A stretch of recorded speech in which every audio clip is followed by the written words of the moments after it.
स्वातंत्र्य हे मिळाले नाही सहज कुणाच्या दारी. वीरांनी रक्त सांडले भारत मातेच्या पायी. आज त्यांच्या स्मृतींना वंदन करून सांगूया देशासाठी जगण्याचा. जर स्वातंत्र्य सैनिक आज जिवंत असते तर त्यांनी आजचा भारत पाहून काय म्हटले असते. सूर्याप्रमाणे तेजस्वी दिसणारे हे व्यासपीठ, चंद्राप्रमाणे शीतल छाया देणारे आमचे लाडके गुरुजन आणि चांदण्यांप्रमाणे चमकणाऱ्या माझ्या प्रिय विद्यार्थी मित्रांनो व मैत्रिणींनो, आपणा सर्वांना माझा नम्र नमस्कार. आज मी तुमच्या समोर एका अत्यंत विचार करायला लावणाऱ्या विषयावर माझे मनोगत व्यक्त करणार आहे. विषय आहे, जर स्वातंत्र्य सैनिक आज जिवंत असते तर त्यांनी आजचा भारत पाहून काय म्हटले असते. 15 ऑगस्ट 1947 हा दिवस भारताच्या इतिहासातील सुवर्ण क्षण होता. शेकडो वर्षांच्या गुलामगिरीनंतर भारत स्वतंत्र झाला. हे स्वातंत्र्य आपल्याला सहज मिळाले नाही. लाखो स्वातंत्र्य सैनिकांनी आपल्या आयुष्याचा त्याग केला, तुरुंगवास भोगला, अत्याचार सहन केले आणि अनेकांनी हसत हसत फासावर चढून भारत मातेला स्वातंत्र्य मिळवून दिले. आज जर भगतसिंग, राजगुरू, सुखदेव, चंद्रशेखर आझाद, नेताजी सुभाषचंद्र बोस, महात्मा गांधी, लोकमान्य टिळक, डॉक्टर बाबासाहेब आंबेडकर आणि इतर सर्व स्वातंत्र्यवीर आपल्या समोर उभे असते तर सर्वप्रथम ते आपल्या देशाची प्रगती पाहून नक्कीच आनंदित झाले असते. ते म्हणाले असते, आजचा भारत, आमचा भारत आज चंद्रावर पोहोचला आहे.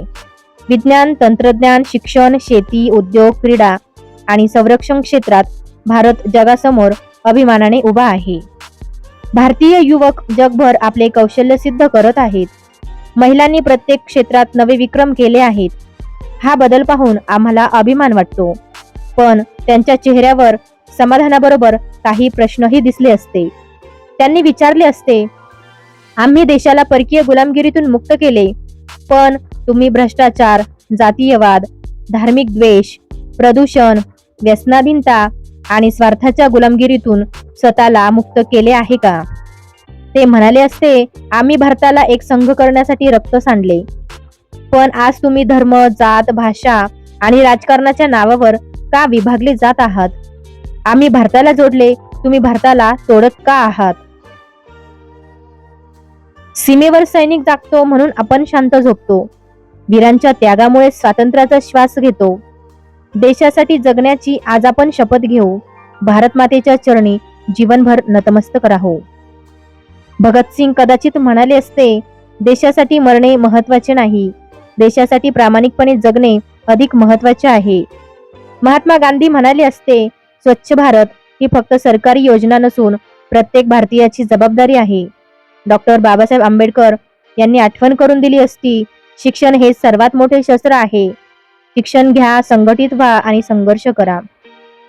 पण संघर्ष हा विकासासाठी असावा, विनाशासाठी नव्हे.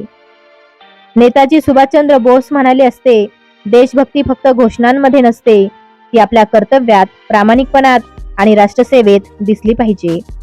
स्वातंत्र्य सैनिकांना कदाचित आणखी एक गोष्ट खटकली असती.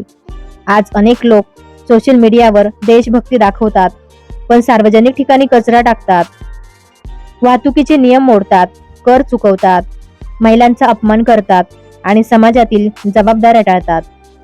ते म्हणाले असते, देशावर प्रेम करायचे असेल तर तिरंगा हातात धरण्यापेक्षा देशाची जबाबदारी खांद्यावर घ्या. आज भारत जगातील सर्वात मोठी लोकशाही आहे, पण लोकशाही तेव्हाच मजबूत राहते जेव्हा नागरिक जागरूक, जबाबदार आणि प्रामाणिक असतात. स्वातंत्र्य म्हणजे मनमानी नव्हे, स्वातंत्र्य म्हणजे कर्तव्याची जाणीव. प्रिय मित्रांनो, आपण अनेकदा विचारतो की देशाने आपल्यासाठी काय केले, पण आज स्वातंत्र्य सैनिक आपल्यालाच विचारतील, तुम्ही देशासाठी काय करत आहात?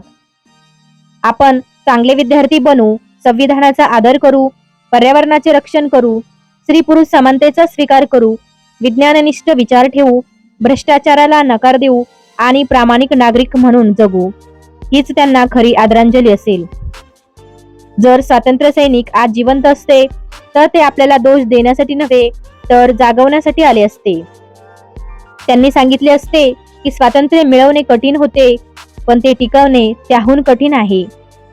चला, आज आपण सर्वजण एक संकल्प करूया की भारताला फक्त विकसित राष्ट्र नव्हे तर सुसंस्कृत, प्रामाणिक, न्यायप्रिय आणि जगाला प्रेरणा देणारे राष्ट्र बनवण्यासाठी आपण आपले योगदान देऊ.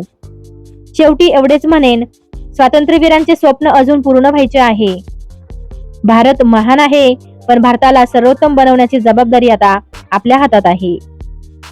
फक्त तिरंगा हातात नको, मनामध्ये देश असावा. फक्त तिरंगा हातात नको, मनामध्ये देश असावा. प्रत्येक कृतीत भारताचा अभिमान कायम दिसावा. स्वातंत्र्यवीरांच्या त्यागाला खरा मान आपण द्यावा. कर्तव्याच्या मार्गाने चालून भारत महान बनवावा. एवढे बोलून मी माझे 2 शब्द संपवते. धन्यवाद. जय हिंद, जय भारत. आजचा व्हिडिओ तुम्हाला आवडला असेल आणि उपयोगी वाटला असेल तर व्हिडिओला लाईक करा, शेअर करा आणि अशाच दर्जेदार शैक्षणिक व्हिडिओसाठी सबस्क्राईब करायला विसरू नका. तुम्हाला पुढचा व्हिडिओ कोणत्या विषयावर हवा आहे ते कमेंट करून नक्की सांगा. पुन्हा भेटूया एका नवीन आणि ज्ञानवर्धक व्हिडिओसह.